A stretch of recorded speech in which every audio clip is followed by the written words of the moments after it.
Hello guys, welcome back to my channel. இன்றைக்கி நம்ம என்ன சம்மரி பார்க்க போகிறோம் அப்படின்னா the prescriptive approach. So prescriptive approach அப்படின்றது கிராமரில் ஒரு எசென்ஷியலான ஒரு அப்ரோச் அப்படின்னு சொல்லலாம். ஏன் அப்படின்னா இதுதான் ட்ரெடிஷ்னல் மெத்தட். ஓகேவா, இங்கிலீஷை வந்து நம்ம கற்றுக்கிறதுக்கு பேசிக்கான ஒரு ஸ்டெப். நம்ம கிராமர் ரூல்ஸ் எல்லாமே தெரிஞ்சுக்கணும். என்ன மாதிரியான ரூல்ஸ் இருக்குது, என்ன மாதிரியான நார்ம்ஸ் எல்லாம் அவங்க எஸ்டாப்ளிஷ் பண்ணியிருக்கிறாங்க அப்படின்றத அதை கரெக்டாக படிச்சுட்டு அதுக்கப்புறம் தான் நம்மளால் ப்ராப்பராக இங்கிலீஷ் பேச முடியும். ஸோ லாங்குவேஜை பொறுத்த வரைக்கும் அவங்க ஃபோக்கஸ் பண்ணுறது நம்ம எப்படி கரெக்டாக கிராமர் ரூல்ஸ் அப்ளை பண்ணி கிராமட்டிக்கலி கரெக்டாக பேசுகிறோம் அப்படின்றதான் ஃபோக்கஸ் பண்ணுவாங்க. நம்ம இஷ்டத்துக்கு எப்படி பேசினாலும் பரவாயில்ல, மெசேஜை கன்வே பண்ணால் போதும் அப்படின்றத இவங்க ஃபோக்கஸ் பண்ண மாட்டாங்க. ஓகேவா, ஸோ ப்ரிஸ்கிரிப்டிவ் அப்ரோச்சை பொறுத்த வரைக்கும் grammar very very important. So grammar wise நம்மளோட லாங்குவேஜ் வந்து கரெக்டாக இருந்தால் மட்டும்தான் அதை சுப்பீரியராக கன்சிடர் பண்ணுவாங்க. அதர்வைஸ் நம்ம வந்து பேசுகிறது எல்லாமே இன்கரெக்ட் அப்படின்னு தான் சொல்லுவாங்க. ஓகேவா, ஸோ ஸ்டாண்டர்டாக இருக்கணும் அப்படின்னா நம்ம கிராமர் ரூல்ஸ் எல்லாத்தையுமே ஃபாலோ பண்ணணும் அப்படின்றத சொல்லுவாங்க. தென் இந்த அப்ரோச்சில் வந்து அவங்க முக்கியமாக எய்ம் பண்ணுறது என்ன அப்படின்னா நம்மளோட லாங்குவேஜ் வந்துட்டு ஒரு ப்ராப்பரான ஸ்டாண்டர்டான கிராமர் ரூல்ஸ் எல்லாம் ஃபாலோ பண்ண ஒரு லாங்குவேஜாக இருக்கணும் அப்படின்றத அவங்க ஃபோக்கஸ் பண்ணுவாங்களே தவிர சொசைட்டியில் என்ன மாதிரியான நியூ வேர்ட்ஸ் எல்லாம் அப்டேட் பண்ணியிருக்கிறாங்க, அதை எப்படியெல்லாம் நம்ம பேசலாம், அது மூலமாக எப்படி கம்யூனிகேட் பண்ணலாம், அதெல்லாம் உங்களுக்கு தேவையில்லை. கிராமர் ரூல்ஸ் என்ன இருக்கோ அதை வச்சு நீங்கள் எப்படி ஸ்டாண்டர்டாக பேசுகிறீங்க அப்படின்ற மட்டும்தான் அவங்க ஃபோக்கஸ் பண்ணுவாங்க. ஃபார் எக்ஸாம்பிள் ப்ரிஸ்கிரிப்டிவ் அப்ரோச்சை பொறுத்த வரைக்கும் இப்போ ஒரு சென்டென்ஸில் நீங்கள் தேட் யூஸ் பண்ணி ஒரு சென்டென்ஸை கம்ப்ளீட் பண்ண முடியும் அப்படின்னா அந்த இடத்துல தேட்டுக்கு பதிலாக ஹூ அப்ளை பண்ணுறது தான் ஒரு ஃபார்மல் டோனில் இருக்கும்னு அவங்க ஃபீல் பண்ணாங்கன்னா கண்டிப்பாக ஹூ தான் அப்ளை பண்ணுவாங்க. ஓகேவா, so he is the person who wrote the letter அப்படின்றத அவங்க எழுதுவாங்களே தவிர தேட் அதில் யூஸ் பண்ணணும்னு நினைக்க மாட்டாங்க. ஸோ கிராமர் ரூல்ஸ் அப்ளை பண்ண மாதிரி தான் சென்டென்ஸ் இருக்கணும் அப்படின்னு சொல்லி ஃபோக்கஸ் பண்ணுவாங்க.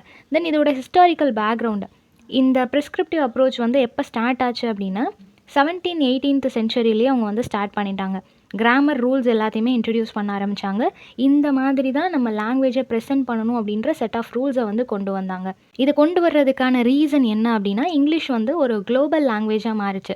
சயின்ஸ், பாலிட்டிக்ஸ், லிட்ரேச்சர் இந்த மாதிரி வேரியஸ் ஃபீல்டில் இங்கிலீஷை வந்து ஒரு காமனான குளோபல் லாங்குவேஜாக கொண்டு வரும்போது அது எல்லாருக்கும் யூஸ் ஆகுதுன்றப்போ எல்லாரும் அவங்களுக்கு ஏற்ற மாதிரி அதை ஃப்ளெக்சிபிளாக மாற்றிக்கக்கூடாது, நிறைய சேஞ்சஸ் கொண்டு வந்துடக்கூடாது அப்படின்றதுக்காகவே இங்கிலீஷ் பீப்புள் ஒரு செட் ஆஃப் ரூல்ஸ் அண்ட் ரெகுலேஷன்ஸை கொண்டு வராங்க. அதை தான் எல்லாருமே யூஸ் பண்ணுற மாதிரி இருக்குது. ஸ்காலர்ஸாக இருக்கட்டும், ராபர்ட் லாத், லெண்ட்லே முரே, சாமுவேல் ஜான்சன், இவங்கள மாதிரியான பர்சன்ஸ் எல்லாருமே ஒரு ஸ்டாண்டர்டான இங்கிலீஷ் கிராமரை க்ரியேட் பண்ணணும் அப்படின்னு சொல்லி முடிவு பண்ணுறாங்க. இவங்களோட எய்ம் என்ன அப்படின்னா ஒரு ஃபிக்ஸ்டான ஒரு கிராமர் ரூல்ஸ் வந்து நம்ம கொண்டு வரணும். இப்போது எந்த விதமான ரூல்ஸ் அண்ட் ரெகுலேஷன்ஸ் இல்லைன்னு வச்சுக்கோங்களேன், ஒரு வேர்டோட ப்ரொனன்சியேஷன் வந்துட்டு அவங்களுக்கு வரல அப்படின்னா அவங்களுக்கு ஏற்ற மாதிரி அதை மாற்றிப்பாங்க. இப்படியும் நம்ம சொல்லலாம் அப்படின்னு சொல்லிடுவாங்க. பட் இதுதான் இதோட ப்ரொனன்சியேஷன், இப்படி தான் நீங்கள் வந்து அட்டரன்ஸ் இப்படி தான் இருக்கணும் அப்படின்னு நம்ம கன்ஃபார்மாக சொல்லிட்டோம் அப்படின்னா அவங்களுக்கு வரலன்றதுக்காக சேஞ்ச் பண்ண மாட்டாங்க. அவங்களுக்கு வர்ற வரைக்கும் அதை ட்ரை பண்ணுவாங்க.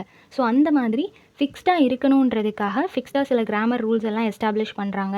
அண்ட் ஆல்சோ அதில் ஒரு பியூரிட்டி இருக்கணும், ஒரு யூனிஃபார்மிட்டி இருக்கணும் அப்படின்னு சொல்லிட்டு ஃபோக்கஸ் பண்ணுவாங்க. ஸோ ராபர்ட் லாத் அப்படின்றவங்க அ short introduction to English grammar அப்படின்ற ஒரு ஒர்க்கை வந்துட்டு 1762 அவர் எழுதியிருக்கிறாரு. இந்த ஒரு ஒர்க் தான் இங்கிலீஷ் கிராமர் ரூல்ஸை வந்து ஷேப் பண்ணுறதுக்கான ஒரு ஹைலி இன்ஃப்ளூயன்ஷியலான ஒரு புக்காக இருந்திருக்கு. இந்த புக்குக்கு அப்புறம் நிறைய பேர் சரி ஓகே இங்கிலீஷ்னால் இப்படி தான் இருக்கணும், கிராமர் ரூல்ஸ் எல்லாம் இப்படி தான், சென்டென்ஸை வந்து இப்படி தான் நம்ம ஸ்ட்ரக்சர் பண்ணணும்னு சொல்லிட்டு ஒரு ப்ராப்பரான ஐடியா அவங்களுக்கு கிடைக்கிது. ஓகேவா, ஸோ ஒரு ப்ராப்பர் ஸ்ட்ரக்சர் கொடுக்கும்போது யாரும் அதில் ஆல்ட்ரேஷன் பண்ண முடியாது. தென் இன்ஃப்ளூயன்ஸ் ஆஃப் லாட்டின் கிராமர். யூஸ்வலாகவே இங்கிலீஷில் வந்து லாட்டினோட இன்ஃப்ளூயன்ஸ் இருக்குது அப்படின்றது எல்லாருக்குமே தெரியும் இல்லையா. ஏர்லி பீரியடில் உள்ள கிராமர்ஸ் க்ரியேட் பண்ணுறவங்க இருப்பாங்க இல்லையா, அவங்க வந்து இங்கிலீஷில் வந்து லாட்டினோட ரூல்ஸை அப்ளை பண்ணுறாங்க. என்ன தான் இங்கிலீஷ் அண்ட் லாட்டின் வந்து ஸ்ட்ரக்சர் வைஸ் அது வந்து டிஃப்ரெண்ட்டாக இருந்தாலும் ரூல்ஸ் வந்து அப்ளை பண்ணுறது வந்து அது மாறாமல் எல்லாருமே அப்ளை பண்ணிகிட்டே இருந்தாங்க. ஃபார் எக்ஸாம்பிள் என்ன பண்ணுறாங்க அப்படின்னா லாட்டினில் வந்துட்டு ஒரு சென்டென்ஸ் முடியும் போது ப்ரிப்போசிஷன் வச்சு முடிக்கிறதோ இல்லைனா இன்ஃபினிட்டிவ்ஸ் இருந்துச்சுன்னா அதை டிவைட் பண்ணுறதோ, இந்த மாதிரி இன்ஃபினிட்டிவ்ஸ் வந்து டூ அப்படின்ற அந்த வேர்டோட இன்னொரு வேர்ப் சேர்ந்த மாதிரி வரும் இல்லையா. இவங்க என்ன பண்ணுறாங்க அப்படின்னா அந்த டூ அண்ட் வேர்ப் அது ரெண்டையும் பிரிக்கிற மாதிரி இன்பிட்வீனில் வேறு ஒரு வேர்டை இன்க்ளூட் பண்ணுறது. ஸோ இந்த மாதிரி ரூல்ஸ் எல்லாத்தையுமே இங்கிலீஷ்லேயும் அப்ளை பண்ணுறாங்க. For example to badly go, to go அப்படின்றது இன்ஃபினிட்டிவ். அந்த இன்ஃபினிட்டிவ்க்கு இடையில அதை ஸ்ப்ளிட் பண்ணிவிட்டு ஒரு வேர்டை இன்க்ளூட் பண்ணுறாங்க இல்லையா. ஸோ இது எல்லாமே லாட்டினோட பேஸ் தான். லாட்டின்லேருந்து அந்த ரூல்ஸ் எல்லாத்தையும் இங்கிலீஷில் அப்ளை பண்ணி இங்கிலீஷை வந்துட்டு அந்த சென்டென்ஸ் பேட்டர்ன் எல்லாத்தையுமே சேஞ்ச் பண்ணிகிட்டு இருக்கிறாங்க. அதே மாதிரி ப்ரிப்போசிஷனில் முடிகிறதுக்கு this is the book that I told you about அப்படின்னு சொல்லி ஒரு ப்ரிப்போசிஷனோட முடியுது இல்லையா. இது வந்து லாட்டின் ரூட். இதை வந்து இங்கிலீஷில் நம்ம சேஞ்ச் பண்ணும்போது என்ன பண்ணுறாங்க அப்படின்னா this is the book about which I told you.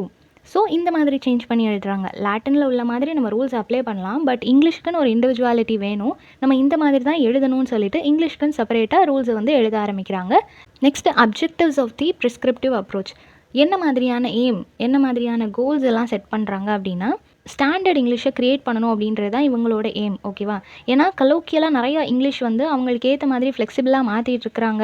அதுக்கேற்ற மாதிரி அவங்க டெக்ஸ்ட்டும் க்ரியேட் பண்ணுறாங்க. அவங்களோட லாங்குவேஜில் அவங்களோட ஓன் ஸ்பெல்லிங்காக இருக்கட்டும், ஓன் சென்டென்ஸாக இருக்கட்டும், இந்த மாதிரி இது என்னோட ஸ்டைல்னு சொல்லி நிறைய பேர் எழுதுறாங்க அப்படின்றதுக்காக ஒரு ஸ்டாண்டர்டான இங்கிலீஷை ஃபஸ்ட்டு நம்ம ப்ரொமோட் பண்ணணும் அப்படின்னு சொல்லி நினைக்கிறாங்க.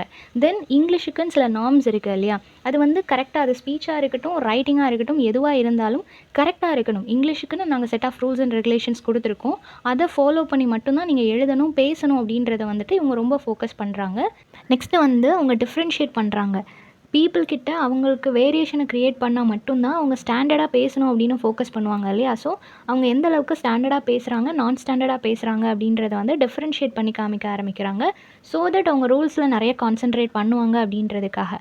ஸோ இப்படி அவங்க பண்ணுறது மூலமாக அந்த ஸ்பீக்கர்ஸ் வந்து கிராமர் ரூல்ஸை ஃபாலோ பண்ணணும், பங்க்சுவேஷனாக இருக்கட்டும், ஒரு கிளாரிட்டியோடு அவங்க பேசணும் அப்படின்றதுக்காக, அவங்க எந்த அளவுக்கு அவங்க லாங்குவேஜை பாலிஷாக கொண்டு போகிறாங்க அப்படின்றத அவங்க தெரிஞ்சுக்கணும் அப்படின்றதுக்காக இந்த மாதிரியான அப்ரோச்சஸை வந்து யூஸ் பண்ணுறாங்க. ஸோ கம்யூனிகேஷன் வரும்போது அந்த ரூல்ஸ் அண்ட் ரெகுலேஷன் ஸ்டாண்டர்டான இங்கிலீஷ்க்கு ப்ரையாரிட்டி கொடுக்கணும் அப்படின்றதையும் ஃபோக்கஸ் பண்ணுறாங்க. ஸோ அதோட கோலே என்ன அப்படின்னா, நம்ம ஒரு ஃபார்மலான ரைட்டிங் எந்தெந்த இடத்துலலாம் இருக்கணுமோ அங்கெல்லாம் நம்ம வந்து லிபரேஷன்ஸை கொண்டு வர்றது, அங்கே ஒரு ஃப்ளெக்சிபிலிட்டி கொண்டு வர்றது, எப்படி வேணால் நம்ம லாங்குவேஜை எழுதலாம் அப்படின்றத வந்துட்டு மாற்றணும் அப்படின்றது தான் இவங்களோட எய்மாக இருக்குது. ஸோ அகாடமிக் ரைட்டிங்னு வரும்போது, எஜுகேஷன் வரும்போது என்ன கிராமர் ரூல்ஸோ அதை ப்ராப்பராக ஃபார்மலாக யூஸ் பண்ணணும்.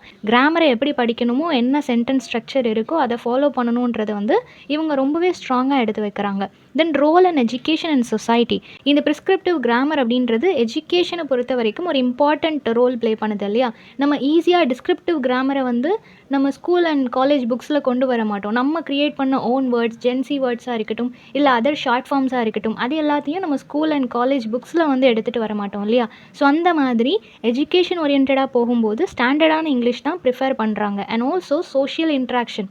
இது நாட் ஓன்லி சோஷியல் மீடியா, நம்ம வந்து ஒரு கம்பெனி விஷயமா பிஸ்னஸ் ஓரியன்டாக ஏதாவது கான்ஃபரன்ஸ் நடக்குது, இன்னும் செமினார்ஸாக இருக்கட்டும், what ever it is. So social gathering அப்படின்றது சோஷியல் மீடியா பேஸ் பண்ணி மட்டும் கிடையாது. Business, education and other fields, அதை பேஸ் பண்ணி இருக்கக்கூடிய அந்த சோஷியல் கேதரிங்ஸ், இன்ட்ராக்ஷன்ஸ் எல்லாத்துலேயுமே ஒரு ஸ்டாண்டர்டான இங்கிலீஷ் இருக்கணும் அப்படின்னு சொல்லி தான் ஃபோக்கஸ் பண்ணுவாங்க. ஸோ இது வந்து ஒரு ஃப்ரேம் ஒர்க் க்ரியேட் பண்ணுது இல்லையா? ஃபார்மலான லாங்குவேஜ் தான் அகாடமிக் அச்சீவ்மெண்ட்ஸாக இருக்கட்டும், ப்ரொஃபஷனல் கம்யூனிகேஷனாக இருக்கட்டும், பப்ளிக் ஸ்பீக்கிங்காக இருக்கட்டும், இது எல்லாத்துக்கும் காமனான ஸ்டாண்டர்டான ப்ராப்பர் இங்கிலீஷ் வேணும் அப்படின்றத வந்து ஃபோக்கஸ் பண்ணுறாங்க.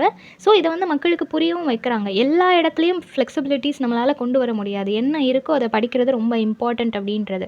ஸோ ஸ்கூல்லையாக இருக்கட்டும், ஸ்கூல் தான் ஸ்டார்டிங் ஸ்டேஜ் இல்லையா? ஒரு லாங்குவேஜை படிக்கிறதுக்கு அதுதான் ஸ்டார்டிங் ஸ்டேஜ். ஸோ அங்கே வந்துட்டு ஸ்டாண்டர்டான இங்கிலீஷை ப்ரொவைட் பண்ணணும். தென் ஸ்டைல் கைட்ஸ், அவங்க ப்ரிஃபர் பண்ணக்கூடிய புக்ஸாக இருக்கட்டும், கைட்ஸாக இருக்கட்டும், அதில் எல்லாத்துலேயுமே ப்ராப்பரான ஸ்டாண்டர்டான இங்கிலீஷுக்குன்னு இருக்கக்கூடிய அந்த ரூல்ஸ், அந்த நார்ம்ஸ் எல்லாத்தையும் ஃபாலோ பண்ண மாதிரியான புக்ஸை வந்துட்டு ஸ்டூடெண்ட்ஸ் கிட்ட ப்ரிஃபர் பண்ணுறது. அண்ட் அவங்க பேசுகிறது, அந்த ஸ்பீக்கிங் ஸ்கில்ஸையுமே லிபர்ட்டி, எந்த ஒரு ஃப்ளெக்சிபிலிட்டிஸ் இல்லாமல் அவங்க ப்ராப்பராக ஸ்டாண்டர்டான இங்கிலீஷில் பேசுகிறதுக்கு அவங்கள நம்ம ட்ரெயின் பண்ணுறது. ஃபார் எக்ஸாம்பிள், இப்போ ப்ரெஸ் மீடியா எல்லாம் இருக்குது இல்லையா? நியூஸ் சேனல்ஸ் எல்லாம் எடுத்துக்கிட்டோம் அப்படின்னா பிபிசி அந்த மாதிரி நிறையா சேனல்ஸ் இருக்குது.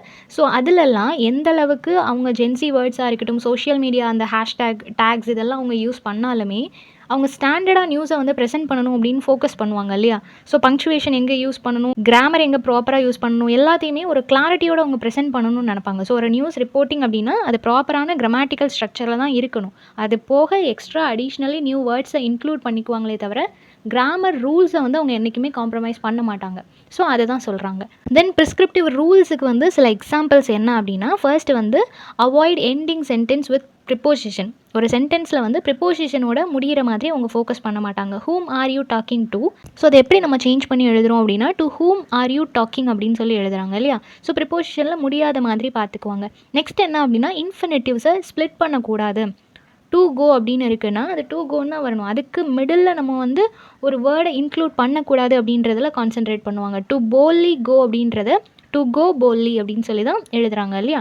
அந்த மாதிரி லாட்டின் இன்ஃப்ளூயன்ஸில் பண்ணக்கூடிய சில மிஸ்டேக்ஸை இங்கிலீஷில் ரெக்டிஃபை பண்ணுறாங்க. Next fewer and less. Fewer அப்படின்றது வந்துட்டு ஒரு கவுண்டபிள் நவுனோட தான் அந்த ஃபியூவர் அப்படின்ற வேர்டை சேர்க்கணும் அப்படின்னும், லெஸ் அப்படின்றது அன்கவுண்டபிள் நவுன் வரும்போது தான் அதை ஜாயின் பண்ணணும் அப்படின்னு சொல்லி கான்ஷியஸாக இருப்பாங்க. For example, I have fewer apple அப்படின்றப்போ ஆப்பிளை நம்மளால் கவுண்ட் பண்ணிக்க முடியும்.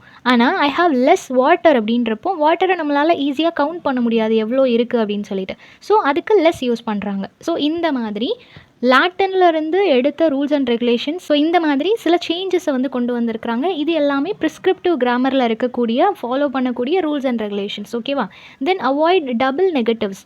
இப்போ டிஸ்கிரிப்டிவ் அப்ரோச்சில் நம்ம என்ன பார்த்தோம்? டபுள் நெகட்டிவ்ஸ் ஒரு சென்டென்ஸில் வந்துச்சுன்னா சில டயலெக்ட்ஸில் அதை அக்செப்ட் பண்ணிக்குவாங்கன்னு பார்த்தோம் இல்லையா? ஆனால் ப்ரிஸ்கிரிப்டிவ் கிராமரில் டபுள் நெகட்டிவ்ஸ் வந்தாலே அது தப்பு, அந்த மாதிரியான சென்டென்ஸ் யூஸ் பண்ணக்கூடாது அப்படின்னு தான் சொல்லுவாங்க. For example, I don't know anything அப்படின்றது கரெக்ட், ஆனால் I don't know nothing about it அப்படின்றது தப்பு. ஓகேவா? ஸோ இந்த மாதிரி டபுள் நெகட்டிவ்ஸ் வராமல் பார்த்துக்குவாங்க அப்படின்றத சொல்கிறாங்க. Next criticism of the prescriptive approach. இப்போ இது வரைக்கும் நம்ம பார்த்தது எல்லாமே பாசிட்டிவ் சைடு இல்லையா? இப்போ நெகட்டிவ் சைடு என்ன மாதிரியான கிரிட்டிசிசம்லாம் ஃபேஸ் பண்ணியிருக்கு அப்படின்னா, மாடர்ன் லிங்குவிஸ்டிக்ஸ் என்ன சொல்கிறாங்க அப்படின்னா, ப்ரிஸ்கிரிப்டிவ் கிராமர் அப்படின்றது வந்துட்டு அது ரொம்ப எலிட்டாக மெயின்டைன் பண்ணணும் அப்படின்னு நினைக்கிறீங்க, அது ரொம்ப அன்ரியலிஸ்டிக்காக இருக்குது அப்படின்றத சொல்கிறாங்க. ஏன் அப்படின்னா, லாங்குவேஜ் அப்படின்றது அது நம்மளோட இமோஷன்ஸை ஷேர் பண்ணுறதுக்காக, நம்மளோட தாட்ஸை நம்ம ஷேர் பண்ணுறதுக்காக யூஸ் பண்ணக்கூடிய ஒரு டூல் இல்லையா? அந்த டூலை நம்ம ரொம்ப ஸ்ட்ரிக்டாக ஃபாலோ பண்ணும்போது, நம்ம ஒரு விஷயத்தை கன்வே பண்ணும்போது நம்ம வேர்ட்ஸை தேடிட்டுருப்போம். அந்த சென்டென்ஸ் ஸ்ட்ரக்சர்லேயே தான் ஃபோக்கஸ் பண்ணுவோமே தவிர, என்ன இமோஷன் நம்ம கன்வே பண்ண வரோமோ அந்த இமோஷன் அங்கே மிஸ் ஆகும். ஸோ நம்ம ரியலிஸ்டிக்காக இருக்கணும், லாங்குவேஜ் அப்படின்றது ஒரு கன்சிஸ்டன்சியோடு இருக்கணும் அப்படின்றத சொல்ல வராங்க. எப்போ நம்ம கிராமருக்கு, ஸ்ட்ரக்சருக்கு, சென்டென்ஸ் பேட்டர்னுக்கு நிறைய ஃபோக்கஸ் பண்ணுறோமோ அப்போ நம்மளால் லைவ்லியாக இருக்க முடியாது, ரியலிஸ்டிக்காக இருக்க முடியாது அப்படின்னு சொல்லிட்டு கிரிட்டிசைஸ் பண்ணுறாங்க. ஓகேவா? இப்போது நிறைய டேர்ம்ஸ் எல்லாம் நம்ம இன்ட்ரடியூஸ் பண்ணுறதுக்கான ரீசன் என்ன? அது எல்லாமே நம்ம க்ரியேட்டிவாக யோசிக்கிறோம் இல்லையா?